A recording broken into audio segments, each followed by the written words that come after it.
This room, and to Douglas and Natasha, the International Criminal Court, the International Court of Justice, the UNHCR, UNICEF, Doctors Without Borders, Amnesty International, Human Rights Watch, Oxfam, Christian Aid. Yep, you're booing.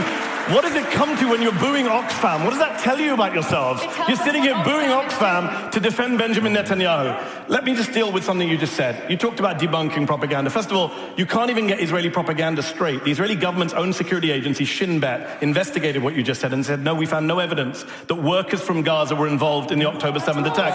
Oh, Shin Bet alive. They're booing Shin Bet, the Israeli security service. Got it. All right, let me finish my point. You had a 5-minute speech from your side. Okay. That's Shin Bet. Let me just deal with your wider point here.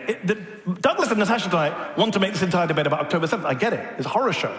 But that's not the debate. The debate was about Zionism, and it tells you a lot that they can't find any arguments to say, as Gideon says, why we can't be allowed to criticize a political ideology that is 150 years old, that many Jewish people have criticized from the beginning and continue to do so. They can't tell you why that is. So they focus on October the 7th, which is fine, but if you're going to focus on October 7th, then also focus on what happened since October the 7th, the erasure of Palestinians in this debate, the booing when Gideon mentions what happened to Palestinians.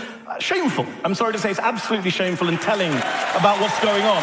And I would say this, if we're going to talk about October 7th and what happened since, everyone's a liar, the Hamas health ministry is a liar, everyone's a liar. Okay, friend of mine, American doctor, goes to Gaza. Many doctors have gone to Gaza. You've seen them on the news, they're all liars, all Hamas apparently. Friend of mine went to Gaza. He's been to Sudan. He doesn't just use it for whataboutism like Douglas. He's been to Sudan. He's been to Afghanistan. He's worked there. He came back from Gaza and said, I've never seen atrocities like I've seen here.